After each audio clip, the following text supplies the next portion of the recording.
70 लाख चाय बागान मजदूर।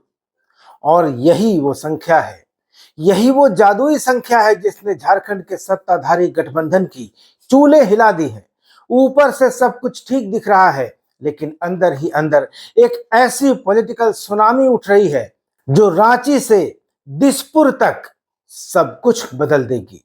दोस्तों, अपने 30 साल के करियर में मैंने कई गठबंधनों को बनते और कांच की तरह बिखरते भी देखा है। आज जनमन की बात पर हम उन अनकहे पन्नों को पलटेंगे जो बड़े बड़े न्यूज रूम्स में आपको नहीं बताए जा रहे हैं।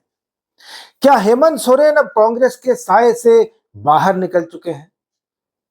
क्या असम की 93 सीटों वाली लिस्ट कांग्रेस का कोई आत्मघाती कदम है? जोहार, मैं आनंद कुमार, और चलिए विस्तार से समझते हैं। सबसे पहले इस 70 लाख के आंकड़े को समझिए। असम के ये चाय बागान मजदूर मूल रूप से झारखंडी हैं। संताल, मुंडा, उरांव और खड़िया, ये वो लोग हैं जिनको दिसपुर के नेता सिर्फ वोट बैंक समझते आए हैं, लेकिन जिनका दिल आज भी झारखंड के लिए धड़कता है। दोस्तों, झारखंड के मुख्यमंत्री और जेएमएम के अध्यक्ष हेमंत सोरेन की नजर इसी इमोशनल कनेक्ट पर है। झारखंड मुक्ति मोर्चा का तीर धनुष असम के इन बागानों में सिर्फ एक इलेक्शन सिंबल नहीं, सिर्फ एक चुनाव चिन्ह नहीं, बल्कि एक कल्चरल आइडेंटिटी बन गया है, एक सांस्कृतिक पहचान बन चुका है। हेमंत सोरेन जानते हैं कि अगर उन्होंने इन 70 लाख लोगों का दिल जीत लिया, भरोसा जीत लिया, तो वे देश के सबसे बड़े ट्राइबल आइकॉन बनकर उभरेंगे। और यही वो बात है जो दिल्ली में बैठी कांग्रेस की नींद उड़ा रही है। कांग्रेस को डर है कि अगर झारखंड मुक्ति मोर्चा असम में जम गया तो झारखंड में कांग्रेस को हर कदम हेमंत सोरेन की शर्त पर चलना पड़ेगा, और उसका वही हाल हो जाएगा जो बिहार में आरजेडी और लालू प्रसाद के पीछे चलने के चलते कांग्रेस का हो गया है। तो दोस्तों, आइए अब बात करते हैं उस सीक्रेट की जो पर्दे के पीछे है। हाल ही में कांग्रेस ने असम में 93 उम्मीदवारों की सूची जारी की। राजनीतिक गलियारों में इसे जेएमएम के खिलाफ एक सर्जिकल स्ट्राइक के रूप में देखा जा रहा है। झारखंड मुक्ति मोर्चा ने ऊपरी असम की जिन 30 सीटों पर अपनी चुनावी तैयारी की थी, कांग्रेस ने वहां भी अपने उम्मीदवार उतार दिए हैं। और यह झारखंड मुक्ति मोर्चा को सीधा सीधा संदेश था कि कांग्रेस की नजर में असम में उनकी कोई हैसियत नहीं है। लेकिन दोस्तों, राजनीतिक एक्सपर्ट्स कह रहे हैं कि झारखंड मुक्ति मोर्चा ने भी अपनी कमर कस ली है। जेएमएम के रणनीतिकार हेमंत सोरेन के विश्वस्त सलाहकार अब गुवाहाटी में उन बागी नेताओं से मिल रहे हैं जो कांग्रेस से नाराज चल रहे हैं। इसे आप झारखंड मुक्ति मोर्चा का प्लान बी भी कह सकते हैं। दोस्तों, हेमंत सोरेन अब बैकफुट पर खेलने के मूड में कतई नहीं है। दोस्तों, राजनीति में संकेतों का बहुत महत्व होता है। अभी सरहुल के मौके पर आपने देखा हेमंत सोरेन खुद गाड़ी चलाकर पूरे परिवार के साथ सिरमटोली सरना स्थल पहुंचे। ये सिर्फ एक पूजा की पारिवारिक यात्रा नहीं थी, ये एक पॉलिटिकल स्टेटमेंट था। मुख्यमंत्री का खुद स्टीयरिंग संभालना ये बताता है कि बात असम की हो या झारखंड की, ड्राइविंग सीट पर तो हेमंत सोरेन ही बैठेंगे, और बैठे हुए हैं।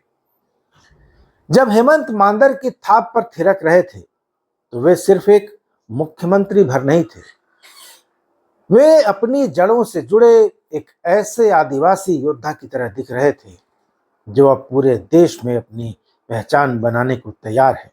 ये संदेश सीधे तौर पर कांग्रेस और विपक्षी दलों के लिए था कि झारखंड की और आदिवासियों की अस्मिता का चेहरा सिर्फ और सिर्फ हेमंत सोरेन है।